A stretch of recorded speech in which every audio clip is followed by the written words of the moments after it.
King, what's up, man? Thanks for joining me on the podcast. Thanks for having me, man. Glad to be here. Yes, sir. I've talked with a lot of guys over the past 7 years now, and there's a lot of smoke. There's a lot of fluff out there, but there's few people who are actually putting their money where their mouth is. And I've been following you for about a year and a half since you really took off on Twitter. And I got to tell you, you're one of the guys who is putting your money where your mouth is. You're actively doing it. And I appreciate that about you.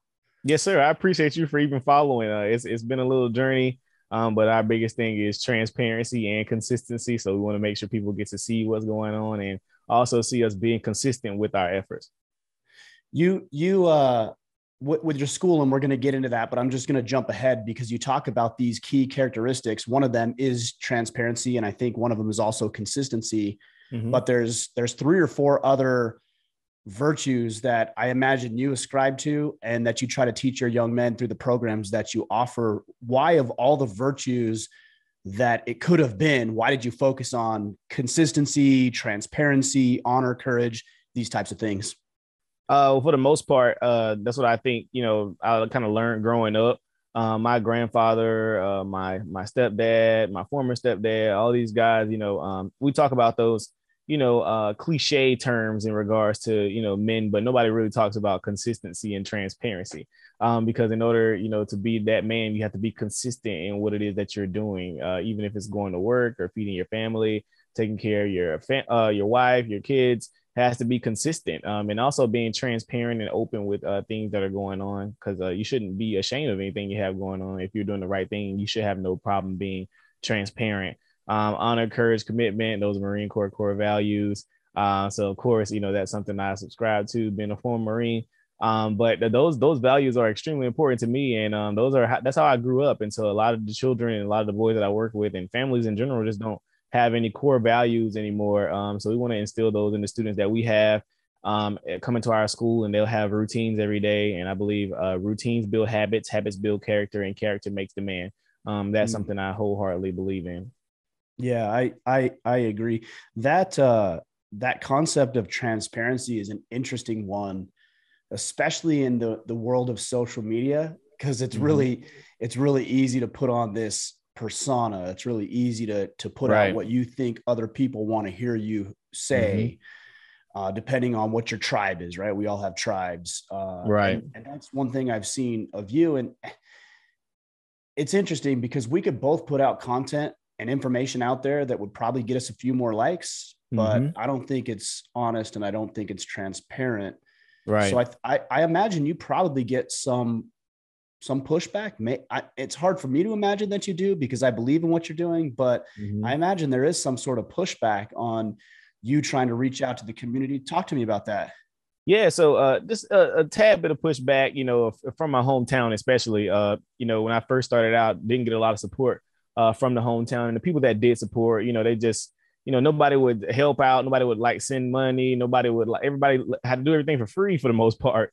And I still do everything for free, but people take care of everything, for our program nowadays. But there's a lot of people in our hometown. Oh, he's too young. What does he know about school? And why is he always talking about the public school system? He went through the public school system. He turned out good and blah, blah, blah. Like, I'm like, yeah, but there's a whole lot of other children that are turning out terribly. And even from our local school system, we had to battle with them about a building that they have up for demolition that's currently still sitting there today. And we battled with them for a bit. But my real reason I'm transparent is because people aren't perfect, for one, and I like people to see everything that's going on. So even if, whenever they do try a smear campaign or whatever, it never really picks up or try, or anything, because everybody's like, well, we literally see everything that he's doing all the time. He literally posts receipts, he posts bank statements, everything. So it's kind of hard for you to, to try to say anything about him, so as long as I cross all my T's and dot out my I's, a lot of people, it's hard for them to try and, slander or anything like that. But people have tried, people have given pushback. People that talk about my age, and people have said I'm trying to make a militia, and I mean, people have all types of stuff they're saying. And I just like, man, I'm grooming children and all that stuff. They're just saying all these different things, but I try to remain as transparent as I can, give as many parent reviews, as I can, show what the students are doing all the time. You know, I believe people need to see that, and especially people who are donating. I think I should have the utmost transparency if everybody's donating, and I'm like not hiding anything, so everybody gets to see everything we're doing all the time. I think that's important. The militia one is interesting to me. I just had a conversation with a neighbor who had said that when we moved here to Maine about 3 years ago, some people in the neighborhood were very concerned because I've got a big barn. We do events here on my property, and we have anywhere from 40 to 100 men out here at a time. And a lot of people were worried about some sort of militia, or like you're saying, and like, yeah, a militia of men who want to be better fathers, who want to serve their communities, who want to engage, who want to, lead their families. Yeah, I guess if that's how you define militia, then sure, I guess that's what we're building. And I'm like, these kids are 11 years old. I'm like, what? I'm like, come on, dude. Like, I'm creating a militia of 11-year-olds, man. Come on, man. You know, I'm just like, these people, they say anything. And then some people, and they just run with everything they hear. Just like, oh my God, I can't believe he's creating a militia. I'm like, have you seen any of that anywhere? What are you talking about? You know, so, but it is what it is. You know, I try to remain as transparent as I can. You know, we're not going to catch everybody. Everybody's not going to support. Everybody's not going to believe in what you're doing. But as long as you keep believing in yourself and doing what you're supposed to be doing, everything's going to take off. And that's kind of what happened with us. You know, we just remained consistent, even when we had no followers and nobody backing us or anything. I kept doing the same things I was doing a long time ago, working with those students and being consistent and teaching them the same things and the same principles. So if you don't mind me asking, how old are you right now? I'm 22. I turned 23 on July 26th, started the program at 19. Man, that's amazing. I'm really curious about your age because we have a lot of guys who listen who, I'm 41 years old. So we have guys who are 41 years old, guys who are 60 years old, guys who are 18 years old. And I'm really curious from the younger perspective, like you are at 20, almost 3. What do you think are the advantages that you have as a young man yourself? And what are some of the disadvantages that you feel like you've had to overcome with your age? Well, I'll start with the advantages. For one, I've learned how to be pretty savvy with social media and marketing the program. Because at first, I wasn't able to get a lot of support because I wasn't really marketing on social media. So I took this guy's social media class and he taught me how to market the social media program. And I actually did a video with him and showed like how we were earning money, from doing our workshops and things like that, basically posting, what we're doing, and people would donate because they like to see what's happening. And so I started with that. And then even just interacting with the children, it's a lot that I can relate to them with, because a lot of them aren't, too much younger than me. I've had, 16-year-olds, 17-year-olds, 15-year-olds, and I can relate to them really easy. Like I just graduated high school a few years ago. Like it wasn't that long ago that I graduated. So, it's really easy to relate to them, and they see another young man doing something, around their communities, because most of them only get to see rappers and football players, etc., coming back to their communities and giving back. But for them to see somebody who, went to the same schools they went to, who grew up in the same city, grew up in the same neighborhoods, it's beautiful to be able to relate to them in that way. Then disadvantages, people don't want to listen to you. People think you don't know a lot because of your age. And then just having to learn a lot by experience, because a lot of mentors only mentor you until you get better than them or on their level. Then they don't want to, mentor you anymore or help you out anymore, because you're kind of surpassing where they think they should have been, so it just having to sift through, who's really for you and who's just around just in case you make it, just paying attention to all those people. But, I've learned just getting older and getting the experience of working with children, what to do, what not to do, trial and error. I learned a lot, in the past few years, but that's just, it has to come with age, more experience. So that's the only thing, I have to wait on, is getting experience. So people could tell you different things. People could, show you different things, but it's all going to happen really with experiencing it yourself.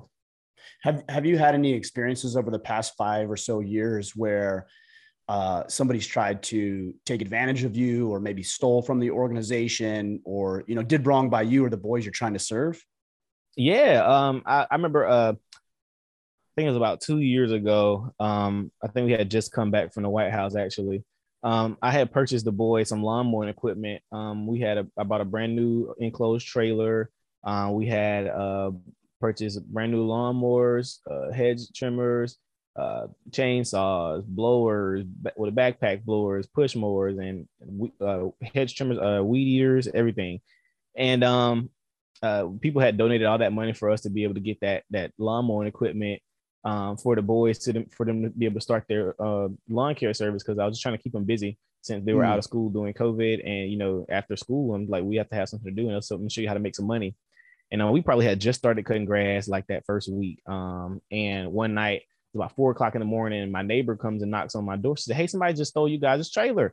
And I'm like, Oh, "What do you mean they just stole our trailer?" She's like, "I just saw them. They just popped the locks on it and rolled off with it." And to this day, we never found it. All of really? our every single bit of equipment we had purchased, it was all brand new, all brand spanking new, including the trailer. And we never found any of it. None of it was ever recovered. Never found out who did it. It was just terrible. And we were extremely upset about that. Yeah.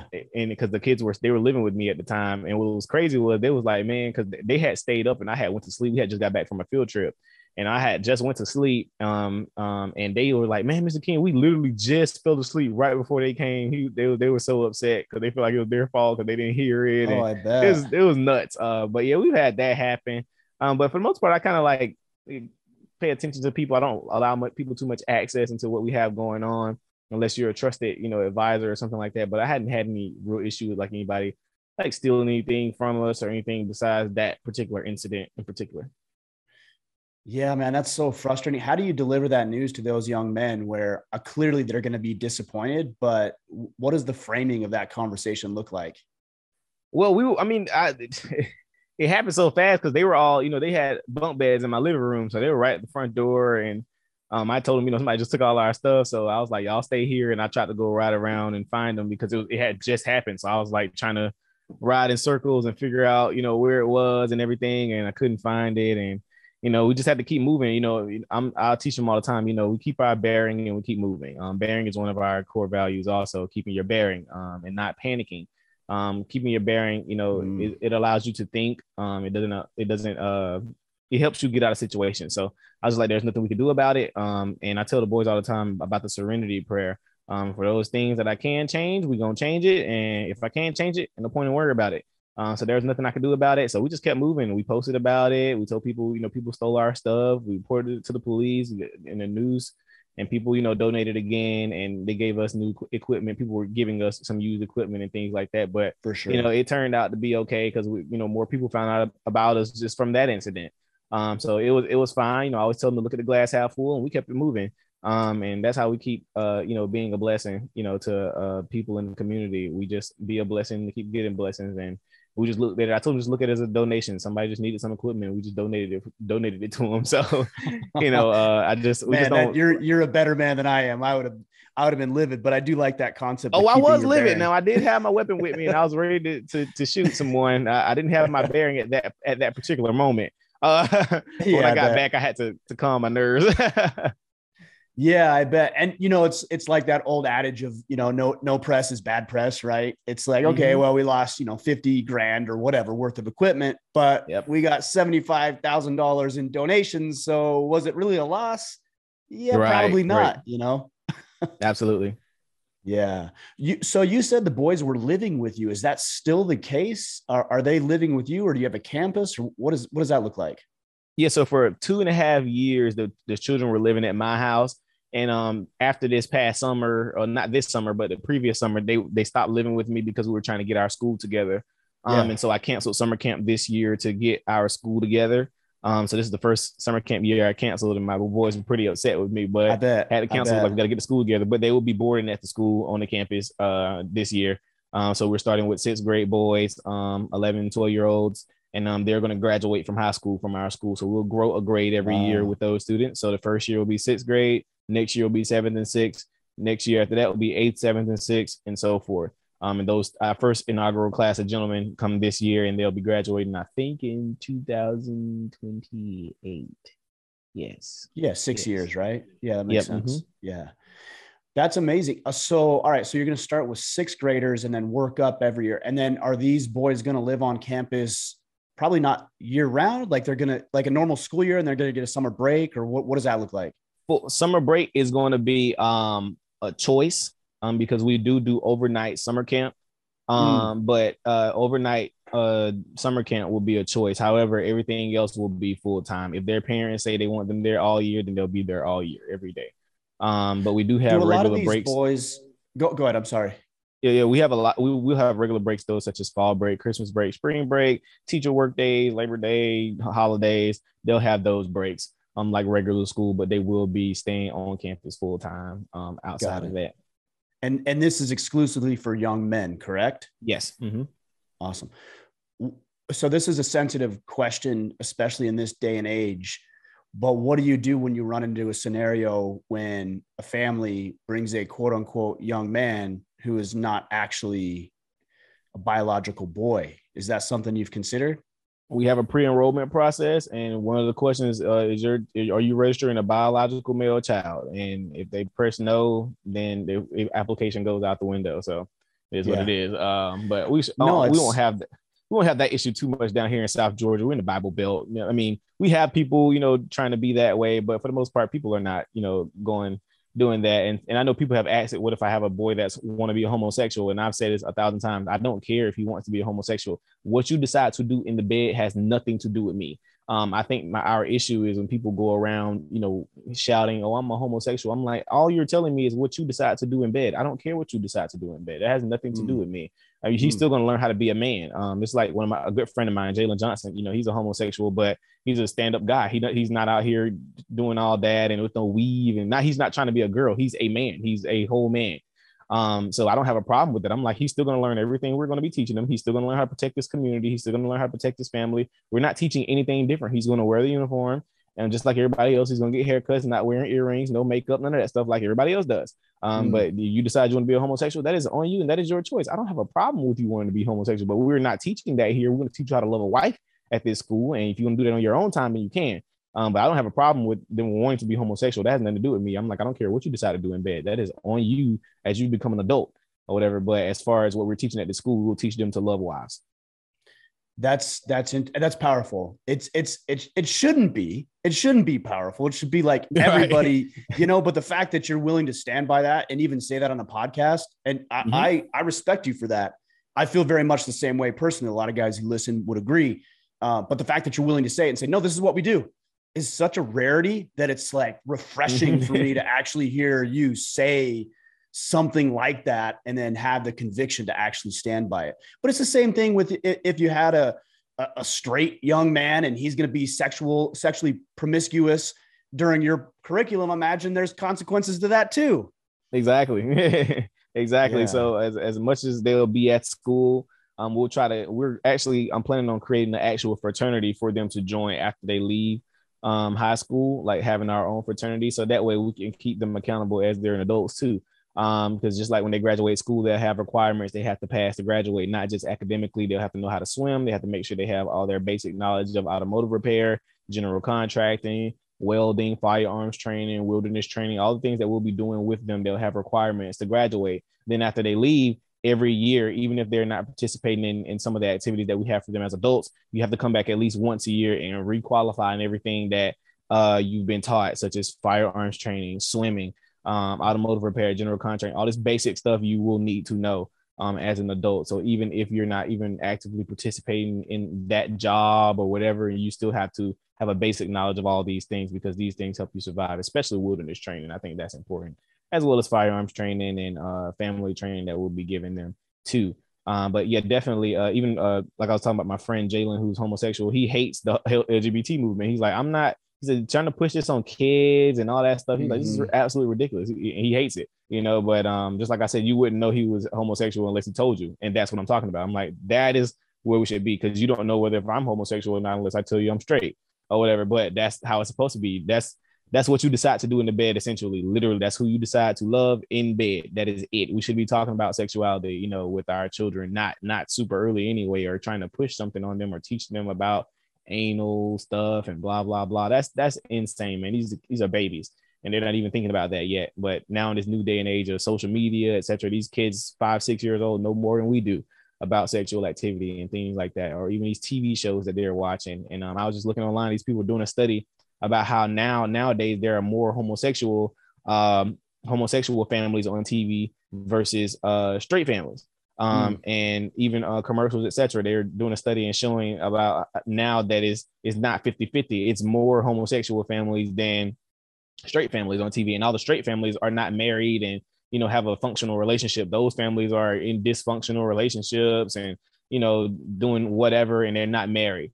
So that's another thing we have to talk about. We try to say they're not indoctrinating us through TV. I'm like, yes, they are, and these children are watching it, which is why we won't have cell phones at our school. They won't be actively watching TV or whatever. We'll have something for them to do at all times, and definitely not being on social media. We'll teach them how to utilize social media, teach them how to make money from it, but it's not for you to be on. It's not a hobby for you. This is for you to learn how to make your coins and get off. Because all it's doing is messing with your brain. And I'm doing the same thing with my social media. Literally next month, I'm getting off all my social media. I'm making a post and saying I'm not in control of any of my social media anymore. It's going off my phone, and whoever's posting from my page will be somebody on the team posting from my page, but it will not be me because I don't wish to be on there. It's too much stuff on there, too much nonsense. I can't focus. It'll throw your whole game off. Like you just see something, just trigger all your emotions, and you just mess up your whole day because you see something you didn't like. It's just all this nonsense, So I'm like, I'll just happily get off. I'll read the newspaper if I need to, get the Wall Street Journal and call it a day. So, that's what I'll be doing. I don't blame you. I mean, you and I are both immersed in the world of social media, primarily because it's an integral part of our business model, right? Right. But yeah, if you don't have those boundaries in place, and I've crossed the line, and I've blurred the boundaries, and sometimes I might be on there and my kid's like, hey, do you want to go play catch? I'm like, no, hold on, I got to respond to this guy. I'm like, what in the world are you doing, man? Like, your kid wants to play baseball with you, and you're dinking around with some dude who you don't even know on social media. Yep. Mm-hmm. It's wild. That's how many of the boys that are going to go through your program are they come from a broken family? Maybe they don't even have parents engaged at all. Like, what is the ratio there? I imagine, just if I had to guess, is pretty high. I would assume. Oh yeah, it's over 95% of the boys we deal with don't have like a dad at home, single mother household, juvenile court system. That's like 95% of the boys I deal with. We have a few and far in between where we have somebody with two parents at the house, that are married and in a functional household. But we take all children, regardless of their background, regardless of their race. We take all children. I know most people only see Black children in our program for the most part, except for Nevada. I have one white kid, but I have to tell people, I'm like, we're in a 77% African American town.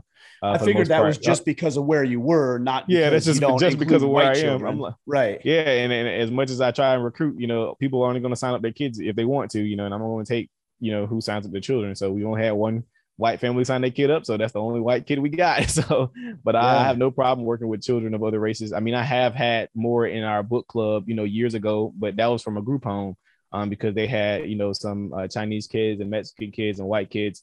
I work with all of them, and I don't have a problem with them. I'm just like, they all need to learn too, So I've had people ask that, and then of course, with me learning how to utilize social media. People like, oh, you're exploiting those children because you're posting what you're doing to get donations. I'm like, so what do you think St. Jude is doing when they're making a commercial? Boys? Right. And I'm like, strange. Yeah. And I'm like, how exactly am I exploiting them by teaching them things they need to know and posting online? By the way, this program is free. The boarding school will be free, but I have to post to people so people can keep donating so these programs can stay free. And so I asked them the same question. I said, well, what do you think St. Jude is doing, or the animal hospital, or all these people posting these commercials with these sick kids or the little sick puppies or whatever, so you can donate so their programs can continue running? I'm like, that's what they're supposed to do, post what they are doing, so that way you can continue donating so people can see what's happening. It was like, oh, you're just doing workshops and stuff to get donations. I'm like, I do the workshops because I want the kids to learn the information, then I post so people can donate. Absolutely, people need to donate because nothing's free. Not for us, it's free for the parents, but the children have to learn all this stuff because we actually want them to. And I had to get out of the mindset before, because when I was actually taking that social media class, a guy was like, you have to get out of the mindset of, if you post it, you're not doing it for the right things. Because I was one of those people, some people be like, you shouldn't have to post everything you're doing, or otherwise it's not genuine. And I used to be one of those people. So I never really posted much that I did because I thought I didn't have to. I was like, God will just take care of us, blah, blah, blah. And so he was like, no, you need to post what you're doing, because people around the world need to see this, and you're inspiring people. And that's been the biggest thing. I've inspired so many people across the world to do programs and get engaged in their communities and help facilitate other things across the country and across the world, because people have seen what we're doing. I'm like, and that's what's supposed to happen. It's supposed to be a ripple effect. So we're actually inspiring people all over the world to do stuff for their communities. And we're showing them how to make sure people see what you're doing so people can donate to your cause. And that way you can fund the program, through public funds and not have to use government money. Because our program is completely people funded. We have not gotten any grants. We haven't gotten any 501c3 stuff. None of that. It's all completely people funded. We're a 501c3 organization or whatever, but all of our donations come from regular people sending $20 here, $5 there. I have people do $3 a month. People do what they can or whatever. And we're grateful for everybody. We send everybody their little gifts. We try to make sure we show people off and say their names online so people can see, who's donating and things like that. We try to shout people out. And even some of our bigger donors, who've taken care of us since the beginning, we're honoring them at school. We're naming some things after them, so this is what's supposed to happen. People are supposed to, give into your cause. And even the scripture says that, so that's something, that people just got to understand, if you're having an organization or something, don't let people try and shun you because you're posting for people to see what you're doing. Yeah, people are supposed to see what you're doing. So that way people can continue donating so you continue doing your work. So that's something I had to learn, but people are going to say stuff. You just got to let them talk and never respond. Only respond to work. That is what I don't always do that myself, but that's wise counsel for sure. Yeah, it is interesting. We have this really unhealthy relationship between making money and doing good. Like occasionally I'll get people who reach out and say, oh, they'll try to calculate how much money I make. They'll look at how many members we have versus how much it costs. And they'll come up with my monthly income. They're like, well, you're making this much money. I thought you were doing it out of the goodness of my heart. And I usually say, both can exist. I can make good money because it's important, because money is what allows me to spend time with my family and contribute to the community and do the things I want to do. And also I really enjoy what I'm doing. Did you ever have any sort of aversion or difficulty in asking people to donate? And if so, how did you overcome that? I did originally, but we have been blessed to the point where I never really had to ask for donations. Like if you go look at any of my old interviews or just look me up in general, I don't really ask for donations. I just, put the link in the description, I'll probably put, donate, or whatever like that. But I never verbally am like, please donate to our cause, blah, blah, blah. I don't do that or whatever. I never had to, because people just are attracted to the work. Literally. Like we do great work and it's not seen a lot of places. So that's why people are so attracted to it. So we just keep the attraction up by keeping on posting what we're doing. I'm giving, stories now about what's been happening with the students, or in my home life. People enjoy seeing things that they can relate to also. So just learning how to build your content out and not have to ask for donations. So most people never really see me say, hey, please donate. We need, I never really much do that all the time. Of course, on our last campaign, I've told people to donate because now we're trying to open our school, but for the most part, I'm not the donation asker guy. I'm not like, hey, please give $10 here, please give $5. I'm not doing that. I just continue posting our work and let people see what they're doing. And I want them to feel led to donate. I want them to be like, no, I need to give this cause some money, because look at what they're doing. I know this is not free. That's what I like for people to be able to donate by just seeing the work and just like being led to give, not being told to. You do a really good job at that. I knew we were going to have this conversation, and we've only been talking for the past 24 hours or so about making this happen. And I saw a post that you had made about, I think it was Amazon Prime Day, and you've got a container or a room or something, and it's just full of boxes. And you're like, hey, we're overwhelmed. Thank you so much. Not only is that powerful that other people want to contribute, but even that alone from a marketing perspective, because I like marketing, you're just really good at social media where you're telling the story, you're sharing, and then people are going to feel compelled to help you on your mission. That's how you're supposed to do it. And we post because people also want to know like what's happening too. So this is at our resource center, and we have all our boxes coming here right now because the school's not open yet to put furniture in because we're still doing the floors and stuff right now. But the boxes, man, I'm like, we had to try and organize the boxes because we couldn't even get in the room. And every day it's like more and more big boxes, especially during Prime Day. Prime Day, they went crazy. Like they was ordering some of everything that we need. you I know, love for the it. school. Well, that's what's supposed to happen. And you know, of course, we're gonna post it so people can see, and then people who may have missed it can go, oh, well, let me go buy something from the Amazon Prime list too, Right. or whatever, because Right. I want them to feel like we care. And also, we create wish lists like that too, because people have to see not only do we need just, you know, monetary donations, but people feel different about donating the item directly rather than money. So I've had people donate $3,000 worth of equipment, you know, because they feel more comfortable giving the equipment versus the direct dollars. I have people like, hey, I'd rather, you know, send what you guys need versus donate the funds. That's totally fine with me. We'll create wish Fine. lists for you and we'll show you what's happening. I remember when we were ordering we were getting stuff from our Amazon wish list. I was showing people all the boxes coming in. I remember we had got our new gym lights. We had got our new ceiling tiles. I was posting all those videos for people to see, you know, hey, look, ceiling tiles just came in. Got the guy bringing them in on pallet jack now. You know, we're going to put the ceiling tile up. Okay, here's the paint we just bought. Here's the toilets we just got donated to us. You know, we're putting the toilets in. Like I posted all of that, and people were just like, this is so exciting because they get to see the school and they're seeing it Yeah. happening in real time. And for people who followed me for like the past 2.5, 3 years, they like, this is great. Like I've watched you from your house to battling with your school system to buying your resource center because this was supposed to be our school, and then we ended up finding a school downtown in our hometown and ended up purchasing that too. So they've watched me buy land, they've watched me work with different kids, they've watched my children grow, they've watched me grow. I mean, it's been beautiful. They went watch me come from hair to no hair. I mean, it's been great, you know. So people feel like they're part of the family now.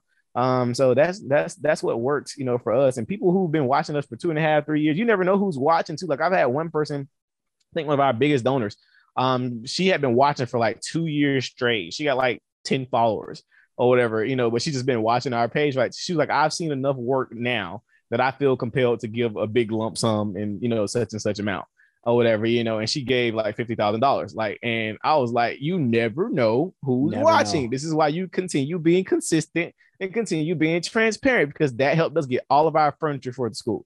That helped us get all the beds, all of the conference room tables, our desk furniture, you know, office furniture, all that stuff. We got all the desks for the students, the screens, all the stuff that goes in their classrooms, carpet. That's what that helped us get. And she was able to see what we purchased and everything. I mean, it's great, you know. But that's what happens: consistency and transparency. You never know who's watching. You know, I remember Rihanna followed me last year, and like people are watching. And so as long as you keep being consistent and transparent, you know, God will make a way. God will definitely make a way because he knows where your heart is. And that's the biggest thing, no matter what other people have to say. As long as you keep walking in your purpose, on purpose, God will make things happen for you. One of the things I like most about what you're doing is that it's not government funded, it's privately funded. Yep.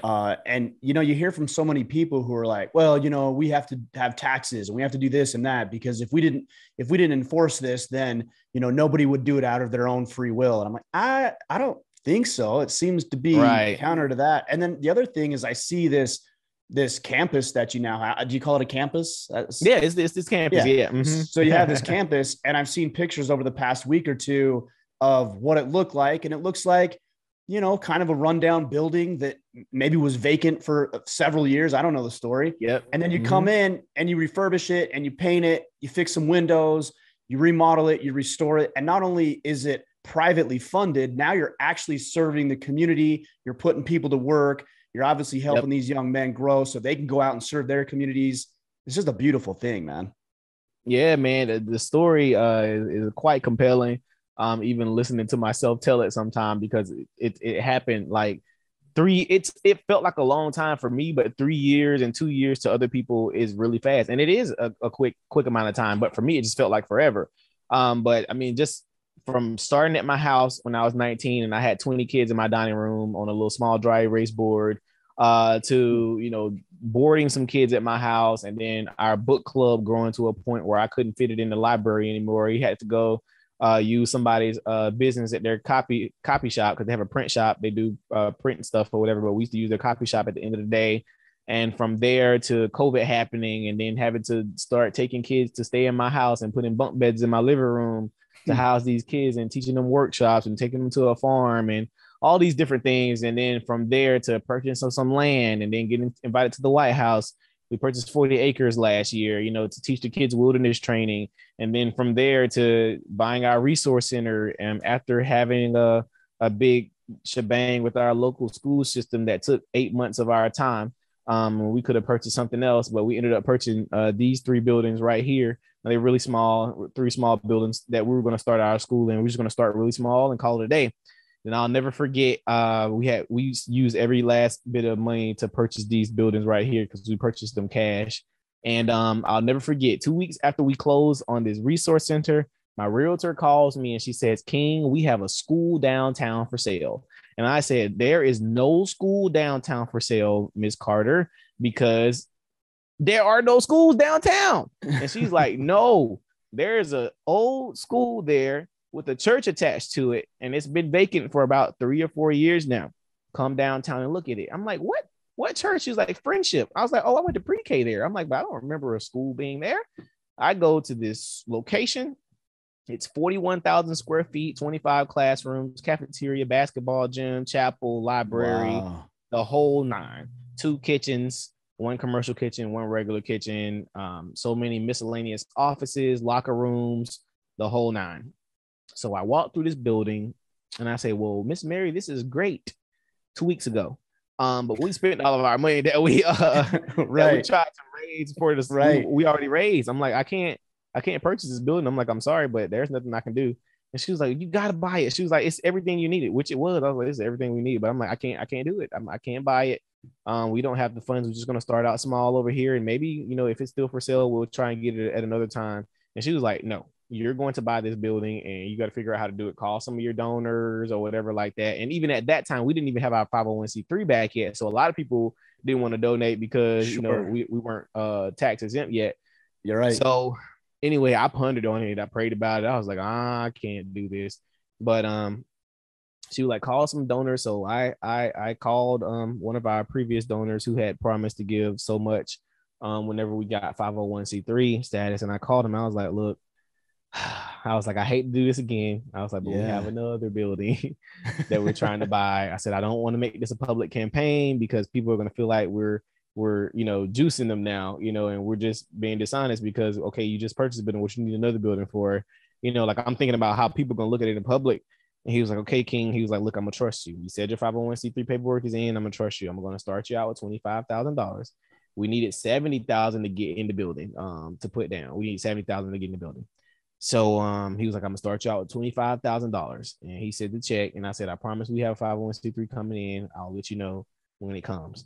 So anyway, he gave us $25,000. And I said, I got on Twitter. I said, we need to raise $50,000 by Christmas time. This was back in October. I said, we need to raise $50,000 by Christmas for our school. And if we raise it by Christmas, we'll be able to get in the building and start renovations. And we raised $50,000 in 36 hours, and we were in the building. Dang, that's amazing. We were in the building next week. I didn't make any videos. I didn't, do any calls to action. I just simply said, "Can you donate by Christmas?" And it happened in 36 hours. Yep. Wow. And we got in our school that we're in now, and we've been raising money. And as we've been raising money, we've been working on the school. So the school's been painted, been pressure washed. We got furniture. Floors are getting done. We have students coming in. It's happening. But it's been a long journey for me. It feels like it's been forever, but things have been happening fairly quickly. And honestly, it's just now getting started. The school's about to open now. So it's like, now the real work's about to begin. Now it's going to get, it's about to get fun, real fun, especially boarding the students and, seeing how they develop. And we know we're going to have to deal with a lot of press when the school actually opens because the world has been waiting on the edge of their seats for our school to open. Once we open on August 3rd and release those videos and those pictures of our students for their first day in their uniforms and stuff, they're definitely going to make shockwaves on social media and just the press in general because people are waiting. So we're excited. Well, let me know what I can do when you open the school. Obviously, man, I'm willing to support and blast or financial support. If you want to come down too, man, I would love to do that. Yeah, I would love to do that. Depending on the time frame, I would love to do that. We can see if we can make it work. What is it like working? Because you're in Georgia, right? Mm-hmm. So what is it like working with the state and the red tape behind starting a school? Like, what is that like? Has that been a nightmare? Has it been seamless? What does that actually look like?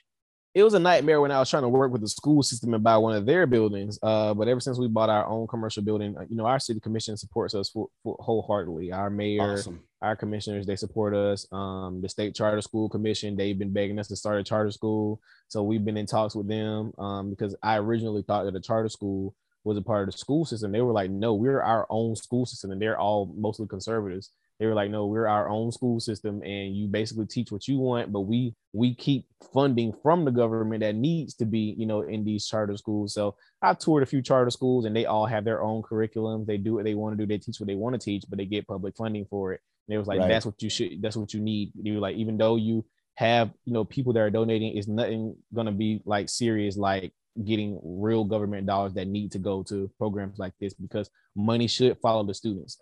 That's what I believe. It shouldn't be following schools. It should be following the students in particular. So if those students want to come to a charter school, that money should go behind them. And that's what I believe. Because these school systems are getting $10,000-$12,000 a child, and they're not doing anything for these kids. I'm like, y'all are making millions of dollars. I'm like, you know what I could do with $10,000 a kid? You know what would happen at this school with $10,000 a kid? Oh, you guys are insane. I'm like, you crazy. I'm like, so much I would be doing. I'm like, y'all guys are not doing anything. These kids are graduating. They can't read. There's no discipline at school. I'm like, you're getting $10,000 a kid, and this is what happening at your trash school. This is insane. And they want to keep fighting us about public dollars going to charter and private schools. I'm like, this is where it needs to be going, because this is you're ridiculous. A threat. You're a threat. Yeah, it's ridiculous. So, but that's where we are. But I haven't really had to have no real red tape, because since we own the building and we own our own school and we're not answering to anybody, it's not a whole lot of red tape we have to deal with. Because on top of that, what we're doing this year, if we don't become charter, technically we're a homeschool hub. So what's happening is we're utilizing a free homeschooling program for those that's accredited for those students to remain in their right grade. And then we're doing our outside teaching outside of that at our location. So technically, they can't say we have an unaccredited school or anything, because we're technically a homeschool hub for the online program that we're using. But those students are actually boarding at our campus, and we're teaching them everything they need to know on top of academics. Mm-hmm. There's another cool thing happening in Arizona. I feel like is kind of leading the charge with school choice. That's probably something I imagine you guys would probably keep your eye pretty close on with these. Yep. Corey DeAngelis. I'm not sure if you know him. Do you know Corey DeAngelis? No. Oh, yeah, he's like the number one school choice advocate in the country. I'll send you his Twitter, but he posts about that stuff all the time. But he has posted about what's happening in Arizona, and it's heavy. Yeah. How do you, so I don't know what what are your enrollment numbers? Like, how many boys for this first semester are you going to bring in roughly? I originally started out and said 50. Okay. And then I was like, we're not going to do that. I want to start out with a smaller number to kind of get our feet wet, figure things out. Okay. Yeah. So I decided to cut down to 15, max 20. A max of 20 boys to begin with, only because I just kind of want to figure things out for real and really dig into our first class of gentlemen, figure out how, I want things to run, how our curriculum is going to go, getting our little schedules together, etc. I mean, we have a school bus and all that stuff, but I really want to make sure it's really tight before we begin next year and take 150 kids. So I was like, I'm going to start out with this first 15 boys. And then after that, then we're going to fix it up how we really wanted to go with a big number. So I'm just going to start out small and figure it out with these small number of students. But our after school program is not closing. So that was another thing people thought was happening. So even though the school's opening, the X for boys will still be active. The life preparatory school is separate. So life preparatory school will be our sixth graders, and the X for boys will still have those students that you see all the time, working with us, that will be coming, doing their workshops and doing conflict corner and things like that. With our boys. So we'll still be doing that anyway, with our after school kids. So no, we're not abandoning the kids I've been working with for the past 3 years. We'll still have them. It's just, we'll have full time those 11 to 12-year-old sixth grade students. How you're going to have hundreds, if not thousands of applications over the next several years. Yes. So what is your selection process going to look like when you can't facilitate the amount of people that want to come and be part of this? First come, first serve, and also opening more campuses. So probably on within the next year, or when our students right now go to 8th grade, we'll be working on a high school campus for them to go to. And then so on and so forth. We are eyeballing some land out in the city of Albany on the outskirts of Albany to be able to purchase. Is a few hundred acres on 4 different sides. So it's probably about 1,000 acres altogether, 2,000 acres. It's a lot of land, but we're planning to start our campus build up from the ground out there. So we'll start with our high school boarding campus, and then we'll eventually build up around it. We want to build a stadium out there. We want to build our own little arena. We want to build more campuses, library, our little stores, even our own little gas station out there because it's close out going to the highway. Like we want to make sure our school is bringing in funds, just from around. We're going to teach them how to work there. Also, I'm starting a funeral home with my best friend. He's a mortician, and we've been doing that since we were in high school. So he's in school right now. So he's about to take over the funeral home he was working at. And we're going to teach the boys how to work in that field also, because it makes a lot of money, even though it gets a little weird for people, just thinking about it. But I'm just like, yeah, I mean, it's morbid for sure, right? Yeah, they're just dead. They're not going to do anything to you. And once you actually work with a dead body, it's like a big doll. It's like a big carcass. It's really hard. It doesn't even seem like a person. Like people like from the outside looking in, it seems like a person. But when you're working with it directly, it doesn't even seem like a person. It's just like a big, hard doll that you're putting clothes on. Like it's not the same. It's not like a human when you actually work with them. Because as you're saying it, I'm like, I don't know if that's a good descriptor, but I've also never worked with a dead body. I mean, I've seen dead bodies, but I've never worked with a dead body. So there's a little dissonance there between the way you're explaining it. Yeah, so a fresh dead body is different from a embalmed dead body. So a fresh body is, of course, it looks and feels human and stuff. It's human. It's a human, yeah, right? Of course. Yeah, but when we've taken out their soul basically and drained out the blood and all that stuff, it does not seem like a body. It's like a big doll. It's really hard. You can literally knock on it like a rock and it sounds like it's really hard. Really? And yeah, it's really, really hard. It's really cold. Interesting. Yeah, I say it's really cold and hard. This is literally super stiff, like to the point where you have to rock it, and like it's stiff. Like it's not like a human. Like if I were to take you to an embalmed dead body and you were to work with it for like 2 days, you'd be like, oh, this is it's no same. No issue at that point. Yeah, and I've been able to work on people I've known and everything because it's not the same. I don't feel like it's them. Like we've worked on my best friend's brother and everything, and it doesn't seem like it's that person. Like it doesn't, because they're going out of there. And even after they're dead, it just look different, feels different. It's not the same. But anyway, back on subject. We're gonna get the boys into that.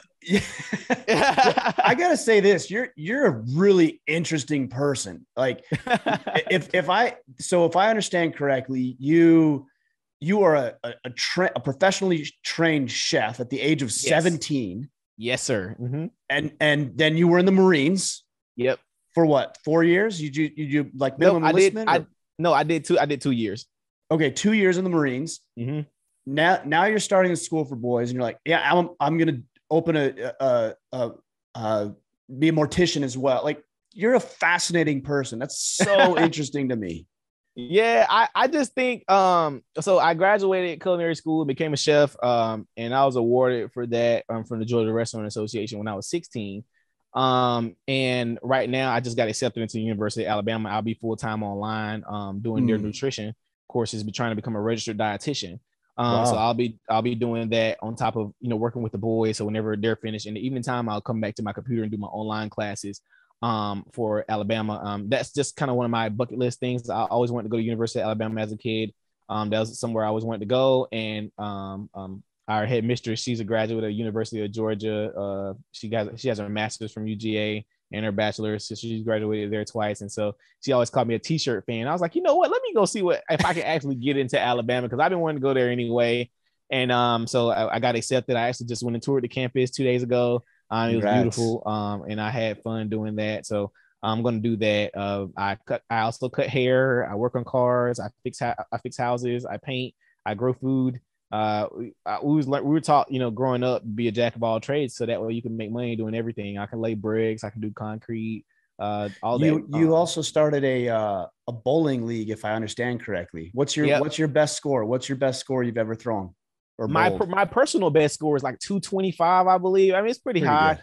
Yeah, it's Pretty pretty good. good. Yeah, that's my personal best score. I have my own bowl. It's actually right here. I have my own bowling ball and stuff or whatever. But I started out bowling like just for to decompress, and I still bowl to decompress now. I just go bowl and have a good game or bad. I'm just out there playing around, just clearing my mind and stuff. But I started a bowling league for my boys because um I wanted them to get into other sports other than football and basketball. I'm like, there are scholarships and everything for bowling. You can, people get paid to do this. So that was just another sport I wanted to introduce them to. Then we also had, like ping pong players make $150,000 a year on minimum. That's the average ping pong player. That's so wild, man. That is Yeah, and I'm wild. like, yeah. So we're going to introduce all these different sports. Fencing, all that stuff has to be introduced. I think that's important because these people make money doing this stuff. I'm just like, you don't have to just play football and basketball. I'm like, you can be good at anything, and make money, and it's not as taxing on your body like football is. Because that's the only sport we won't have at our school whenever we do expand, because we'll have basketball and other sports, but the only sport we will not have is football because I just do not believe in it, anymore. I played football my whole life. I still suffer from things, playing football. I was really good at it, but I stopped, especially after one of my friends got paralyzed on the field and having to watch an ambulance take him like from the field. Like the ambulance had to come on the grass. Like it was insane. So I was just like, I can't do it. I just stopped. I stopped playing. And it's not worth it. They've done so many studies. I honestly think they're going to eventually do away with football 7 to 10 years. That's my thing. Because a lot of these guys I think so. that. I think within 10 years, they're going to get rid of it. Or if they don't get rid of it, it's going to be so watered down to a point where you're not going to want to watch it anymore. I can see that. We'll have to have a friendly wager on that one because I don't think it's going away. Rules will change, and I just don't think it's going away. If it doesn't go away, it's going to be the rules are going to be so extensive. It'll be unrecognizable. You're barely going to be able to watch it. Yeah, you're not going to be able to watch it because right now true. They flag for every hit. I mean, it's insane. I mean, everything. I'm like, so what you want to do? You want him to come give him a hug and lay him down? Like, you can't tackle the quarterback a certain way. You can't grab his legs. Can't do this. Can't do that. I'm just like, so does he just eventually it's going to be two-hand touch on the quarterback? Flag or two-hand touch, right? Yep. You're gonna touch the quarterback and they're gonna call that a sack. Or you just have to wrap him up or something. Like you can't tackle him. Like it's gonna get all the way there. I promise. Because they're seeing all this stuff. Yeah, they're seeing all this stuff happen with their brains, and it's true. Their brains are turning into mush. All that stuff. And I still literally suffer from all the concussions I got. Growing up playing football. Whatever. Just certain things, remembering certain things, falling down, like trying to stand up, and all that stuff. Like it's just little stuff that I suffer from nowadays. From playing football. For so long, and back then it was all just get up. You got it. We didn't know anything was happening to our bodies for real. Yeah, but now these studies are coming out. I'm just like, yeah, we're not doing that, and my kids are not playing football. We'll put y'all in every other sport, but not because you can get injured from every sport. Don't get me wrong, but you're not directly trying to kill, somebody. Because being honest, I played football. We were trying to kill the person, like you was really trying to murder them when they came across the field. Like you were trying to. Just be honest with yourself. I told them that all the time. I'm like, be honest. You play football. I was trying to kill the guy when he came across that. Like I wanted to end him. Like I wanted to knock his helmet off. I wanted to do the whole nine, so that's what you did. But that's what kind of, mindset they give you playing football. You turn into a beast out there, literally. So that's something, I don't believe in no football, but we'll have other sports. It is interesting. I mean, I haven't heard of that concept necessarily before, but it is interesting because the odds of one of these young men going to play in the NFL and making a life out of this is obviously very, very small. But statistically, you have a better chance of being struck by lightning than making it to the NFL. Right. But the value they'll receive on the field is immeasurable, but that's not like it can't be translated onto the basketball course or a bowling league or fencing or whatever it might be. Debate club even. I mean, there's value in some of these other things that aren't even necessarily sports. Absolutely. And the one thing I do like about that too is that you guys, again, from my perspective, especially with your diverse background, are just breaking apart and busting apart these stereotypes. When I was in school, I was a jock. I played football, I played baseball, and I wrestled. And so I was a jock. Like that was the category I was in. Right. And I got the girls and all the thing, right? That was my tribe. And then I used to make fun of the drama kids because that's what we did in high school. Now I'm kind of like, man, I should have joined the debate club. Maybe I should Yep. have got like even if I just did one play, maybe I actually should have done that, you know, but our world at the time was so small and we were so tribal that it wasn't even allowable by your peers to branch out outside of your tribe. Yep. Absolutely. That people will get you for that. You're not allowed to be different. You're not allowed to show things different. That's kind of like how I was in high school. You know, I started out trying to be like everybody in ninth grade, 10th grade. I tried to wear the same clothes everybody else was wearing. And because I used to wear what I wanted to wear, but people would pick on you for not wearing a fad stuff. So my mom started buying all the fad and polo and all that. And they were like, oh, that's fake. I'm just like, well, what you guys want me to do, bro? Like, I'm like, what am I supposed to wear? So eventually I started doing what I want to do. And my last 2 years of high school, I wore a suit to school every day with a briefcase. Did you really? Yep, every single day. Wow. My classmates will tell you I had a suit on every single day. What was the purpose behind that? There was no purpose. I love suits, and it was actually a knockback at a lot of those students. When I was in sixth grade, I wore a suit to picture day, and I was picked on the entire day from beginning to end for wearing a suit to picture day.